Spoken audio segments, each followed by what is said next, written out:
कोई जल्दबाजी नहीं, कोर्ट के फैसले के हिसाब से सरकार काम कर रही है। देखिए, यदि अब्बास अंसारी जी विधायकी बचाने के लिए ऊपर न्यायालय में दरवाजा खटखटाते हैं तो उसमें हम साथ रहेंगे। हजारों करोड़ रुपया तनख्वाह दी जा रही है अच्छी शिक्षा देने के लिए मुस्लिमों को। कर क्या रहे हैं? मदरसे खोल करके नोट छाप रहे हैं। ये मदनी जी को नहीं दिखाई देता है कि नोट छापने के लिए मदरसा खुला है? एनडीए के सहयोगी दल सुभाषपा के एक विधायक अब्बास अंसारी की सदस्यता खत्म हो गई है। हमारे साथ बातचीत करने के लिए योगी सरकार के कैबिनेट मंत्री और सुभाषपा के आलीनाल राष्ट्रीय अध्यक्ष ओम प्रकाश राजभर जी हैं। आपके दल का विधायक है अब्बास अंसारी, उनकी सदस्यता चली गई है। सोशल मीडिया पे चल रहा है कि संडे को दिन सचिवालय खुलवाया गया, इतनी जल्दीबाजी क्यों थी? देखिए, अदालत अपना काम किया, सरकार अपना काम कर रही है। कोई जल्दबाजी नहीं, कोर्ट के फैसले के हिसाब से सरकार काम कर रही है। क्योंकि आपके दल के विधायक हैं, आपसे रिश्ते भी पारिवारिक रहा है, तो क्या आप लोग इसमें आगे न्यायालय में जाएंगे क्योंकि लोअर कोर्ट से मामला हुआ है? देखिए, यदि अब्बास अंसारी जी विधायकी बचाने के लिए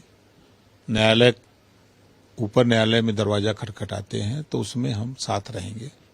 चुनाव आयोग चुनाव कराता है, ऐसे की सूचना चलेगी चुनाव आयोग को, तो वो सीट भारतीय समाज पार्टी के सिंबल पे लड़ा था, तो उस सीट लोगों से बातचीत करके वो सीट लेकर के चुनाव मैदान में चुनाव लड़ेंगे। मऊ विधानसभा में तमाम बीजेपी के नेता है जो अचानक कल से एक्टिव हो गए हैं, तो क्या वो एनडीए के खाते में, आपके खाते में वो सीट रहेगी या बीजेपी चुनाव लड़ेगी?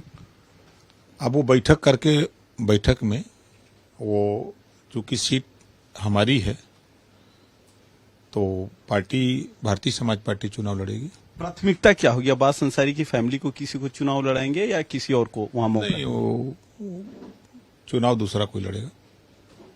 एक इससे अलग सवाल है कि मदनी है, इस्लामिक धर्म नेता हैं, उनका बयान आया है कि जिस तरीके से आप लोग टारगेट कर रहे हैं उनके शैक्षिक संस्थानों का, साफ इशारा है मदरसों को, कह रहे कि राजनीति से प्रेरित होकर आप लोग कार्रवाई कर रहे हैं। हजारों करोड़ रुपया तनख्वाह दी जा रही है अच्छी शिक्षा देने के लिए मुस्लिमों को। कर क्या रहे हैं? मदरसे खोल करके नोट छाप रहे हैं। ये मदनी जी को नहीं दिखाई देता है कि नोट छापने के लिए मदरसा खुला है? प्रयागराज में हुआ, कुशीनगर में हुआ, नेपाल के बॉर्डर सहित तमाम मदरसों में विदेशी लोगों को आप शरण दे रहे हो, उसमें कौन आतंकवादी है, कौन का है? तो ऐसे काम करने के लिए मदरसे नहीं खुले हैं। और मदरसे शिक्षा देने के लिए हैं, बेहतर शिक्षा के लिए समय समय पर सुधार हुआ है। और मदरसों में सीबीएसई बोर्ड, आईएससी बोर्ड और यूपी बोर्ड की तरह मदरसा बोर्ड में भी शिक्षा एक समान होगी। 10 तारीख को आप लोग शौर्य दिवस मनाने जा रहे हैं राजा सुहेलदेव राजभर के नाम पे। हालांकि कुछ दिन पहले एक बड़ा विवाद हुआ था, वहां कोर्ट ने मेले पे स्टे कर दिया था, तो ऐसा नहीं लग रहा है कि शौर्य दिवस मनाना फिर एक विवाद का जन्म देना, क्योंकि एक तरफ कोर्ट रोक लगा रही है और दूसरी तरफ आप लोग वहां शौर्य दिवस मनाने जा रहे हैं? हम विजय दिवस मना रहे हैं तो कौन सा बुरा कर रहे हैं? हम तो सही बात करने जा रहे हैं। जो देश को लूटने आया हो आप उसका मेला लगाएंगे? जो देश की संपत्ति लूट रहा हो?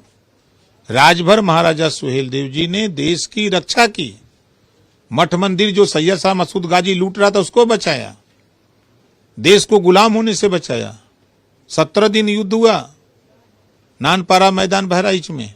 17वें दिन सैयद सलार मसूद गाजी भागा, राजभर महाराजा सुहेलदेव जी ने कुटला नदी के किनारे जाके वहीं मार डाला। तब मेला तो लगना चाहिए राजभर महाराजा सुहेलदेव जी का, जिन्होंने देश को गुलाम होने से बचाया, देश की संपत्ति को बचाया, देश की रक्षा किया। तो 10 जून 1034 को राजभर महाराजा सुहेलदेव जी ने सैयद शाह मसूद गाजी को मारा था। तो 10 जून को 2025 को एनडीए सरकार, जो देश के लिए महापुरुषों ने काम किया है, उनके कृतित्व और व्यक्तित्व को जनता के बीच में बताने का काम कर रही है। उसी कड़ी में 10 जून को विजय दिवस होगा। उसके मुख्य अतिथि सूबे के मुख्यमंत्री योगी आदित्यनाथ जी होंगे।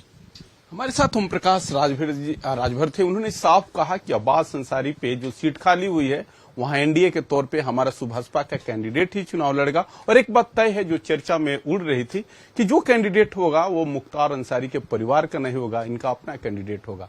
सहयोगी शहनवाज खान के साथ रजनीश पांडे, भारत एक्सप्रेस, लखनऊ।